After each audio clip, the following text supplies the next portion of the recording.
Dorothy Shaver, welcome to World Food Day.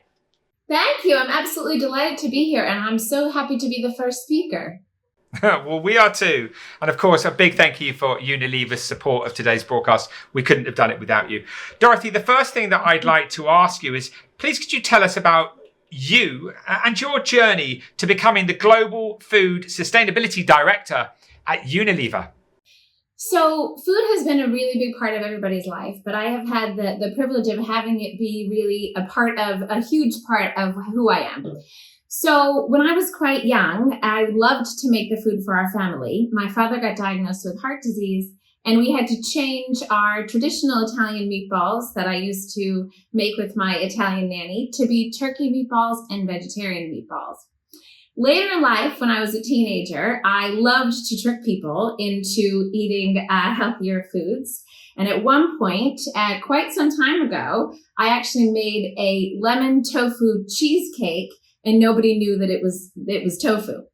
So I've been involved in food for quite some time. I later went on to become a registered dietitian, and then I worked in Unilever for a while now, 15 years, where I've been across multiple different functions and had the honor to be part of the Knorr team at one point, the marketing team. I worked in research and development on fortification.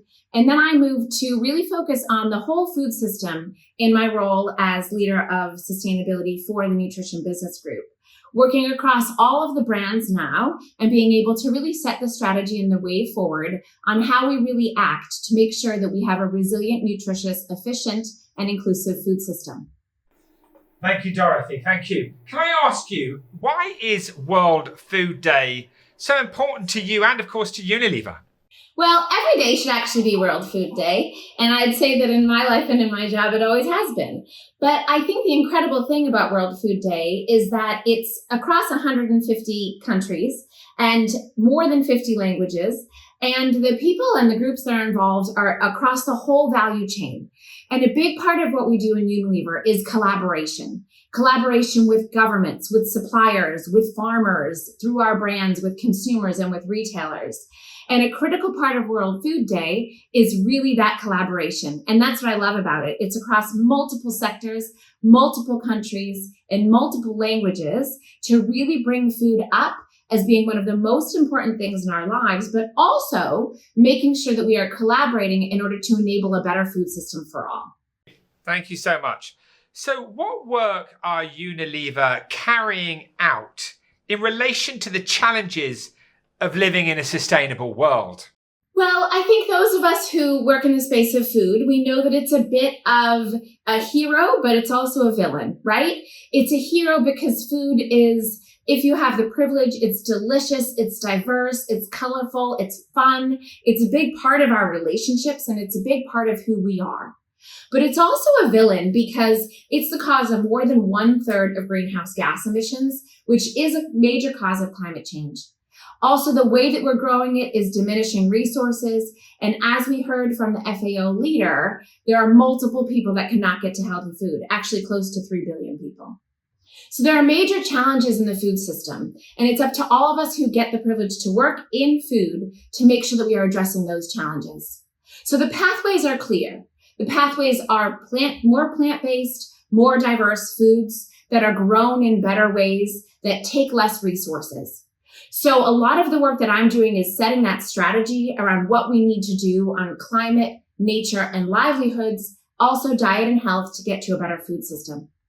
So some of the work that I do is in relation to the way that we grow our foods together with our suppliers and our farmers to make sure that we're not just sustaining the land and the resources, but we're actually regenerating it. And we have to do that in collaboration.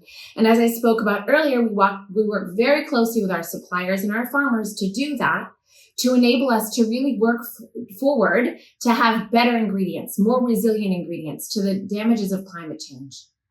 So we know that our food is at risk as a result of climate change. So when we work together with these farmers and our suppliers, we lower the resources that they use. Through water, we improve biodiversity, which is life above and below land.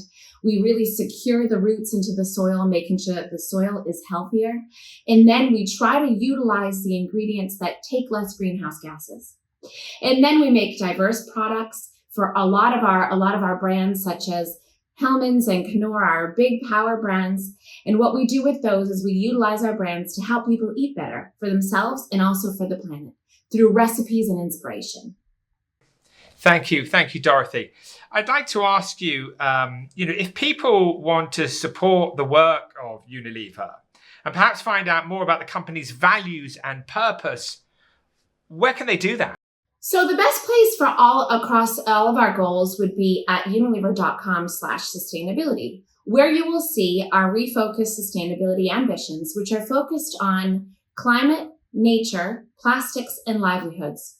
And across all of those pillars, we have commitments and ambitions that go into all of our business groups, for which I lead the Nutrition Business Group Sustainability Strategy, where we really work to make sure that we protect and regenerate our resources. Could you talk to us about a couple of case studies in relation to some of the work that you've been doing to manifest a more sustainable and peaceful world? What are you sort of most proud of? What are one of the programs that you've, really been pleased to be a part of? I'll list a couple. So I've had the privilege of being in Unilever for quite some time. So one program that I'm proud of is our program in Nigeria, where we have fortified the Knorr bouillon cubes with iron and iodine to help eradicate vitamin and mineral deficiency in that area. And together with that, we did a really cool behavior change program where we helped teenagers and people that are really cooking the foods to increase the amount of iron and iodine in their meals. And we did that with a song and a dance, and it was really fun. We worked with the communities to really help them change their behavior to increase the amount of vitamins and minerals that they were getting, not just through the Knorr products, but also through their stews. So that was a program I'm really proud of. Another one that I'm really involved in right now is in the space of regenerative agriculture. So in southern Spain, we're working together with our suppliers, our tomato suppliers, and also with our farmers, where they have been able to really decrease the amount of water that they're utilizing, understanding the challenges of drought. So they've been able to have a secure supply of tomatoes as a result of the work that we're doing on implementing organic practices on the pesticides and the fertilizers, and through the drip irrigation program. They've even seen more birds and bees in the sky. They've seen more worms underground, and they've been able to have a really healthy, good crop in the face of climate change as a result of this work that we're doing together with them. So those are two on different sides that I'm very proud of, and many in between, of course. Dorothy, it's absolutely amazing. Your knowledge and wisdom on this issue is absolutely incredible. We are very proud that you've supported #World Food Day today. And thank you so much for that support and sharing your thoughts with us today. Thank you, and happy World Food Day to everybody.